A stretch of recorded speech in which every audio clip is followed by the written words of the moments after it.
Welcome to this explainer. Today, we're doing something a little different. We're going to methodically dissect a genuinely terrifying narrative to see exactly how a horror story really gets under your skin. We're looking at a short piece of fiction called The Locked Room in the Old Mansion. But, instead of just reading it, we're going to peek under the hood and look at the actual architecture of the fear itself.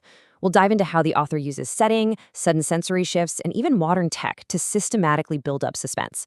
By the time we wrap up, you'll know exactly what makes a great scare tick. Let's get into it. Whoever enters this room never leaves.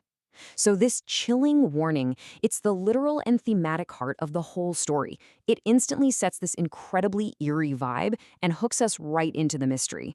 I mean, when an author drops a hard rule like never leaves, it immediately cranks up the stakes.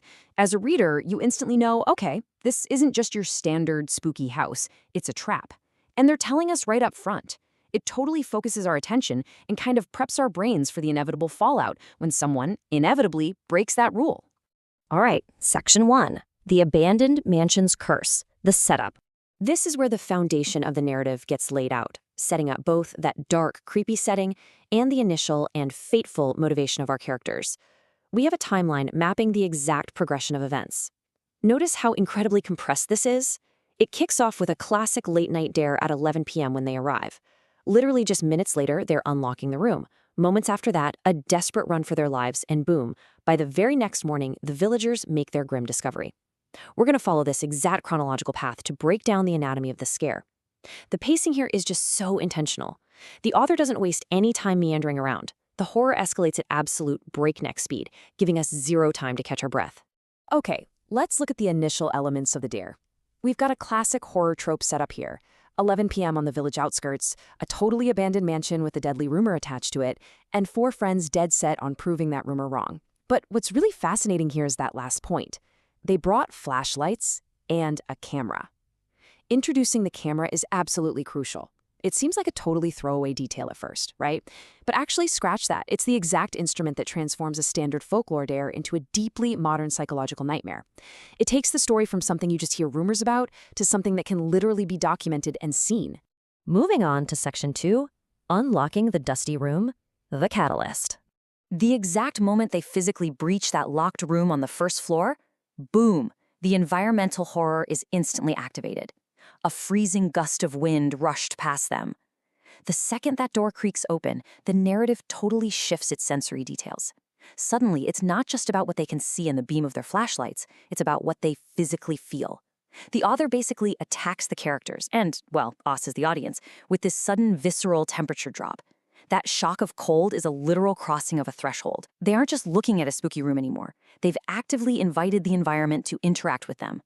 And then we get this detail brilliantly illustrating the transition from just an empty, dusty space to a room with a very active, haunting presence. Inside, an old wooden chair began rocking on its own. I mean, it's a classic visual for sure, but it works so incredibly well here because of the sequence.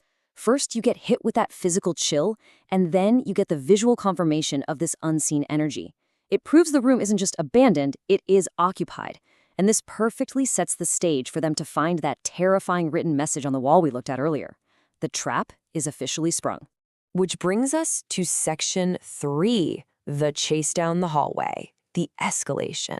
So reading that curse triggers a totally panicked escape, escalating the horror from just environmental creepiness right into this intense psychological and auditory panic.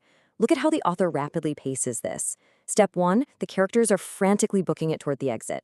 But then, Step 2 introduces this massive, horrifying contrast. They hear slow footsteps following them. Just think about how terrifying that is for a second. You are sprinting with literally everything you have, but the thing pursuing you, it's just taking its sweet time, slowly walking behind you. It heavily implies that whatever is chasing them is not worried at all about them getting away. And Step 3 absolutely confirms that dread. The front door slams shut by itself. They hit a physical dead end. The escape route is just gone, boxing them in for the final confrontation. All right, Section 4, The Face in the Camera, the climax. Now they're trapped at the front door, experiencing the absolute peak of the narrative's tension.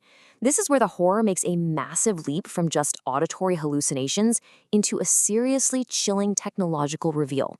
I want you to focus on the number 5. Out of nowhere, the camera screen suddenly turns on in the dark. Now remember, only 4 friends enter this mansion to debunk the rumor, right? But as they look down at that glowing camera display, the screen reveals a 5th entity standing right behind them. It is such a brilliant, twisted play on math and expectation. And this juxtaposition visually explains the story's most terrifying mechanism. In the physical world, the friends whip around to find absolutely nothing, just total emptiness. But on the camera screen, the digital display shows a tall, shadowy figure with a completely black face. That stark contrast between the false safety of the physical world and this dark figure creeping closer on the little digital screen is just wildly unsettling. The camera, a tool we use to capture reality and truth, is literally the only thing capable of showing them their actual impending doom, right before the screen violently cuts to black. Finally, Section 5, the next morning's discovery, the aftermath. As the screen cuts to black for our characters, the narrative timeline sharply jumps forward to the bright, harsh light of the next morning. It totally drops that adrenaline and tension down to this hushed, almost forensic examination of the aftermath. So here are the search results from the villagers. The 4 friends vanished without a single trace. Their absolute physical absence is basically the ultimate confirmation of the mansion's deadly rumor. And the only thing left behind in the dust is that broken camera, just sitting there as a silent testament to their horrific fate.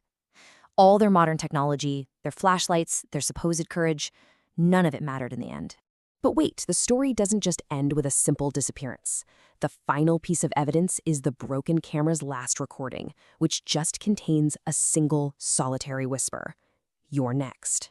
It is such a masterful stroke by the author. It shifts the threat entirely. It moves it away from the missing friends, their fate is already sealed, right? And points it directly at the villagers who found the camera. And honestly, by breaking that 4th wall, it points it directly at you, the reader. It leaves this incredibly creepy, lingering auditory threat that just echoes in your head long past the end of the text. As we wrap up this explainer, I want to leave you with this question. Are some doors better left locked? We've just seen how meticulously a narrative can build a trap, literally using the character's own arrogance and tools against them. It really makes you ponder, doesn't it? How easily human curiosity can become our total undoing. And it makes you wonder if the greatest horrors we face aren't necessarily the ones hiding in the dark, but the ones we willingly invite right in.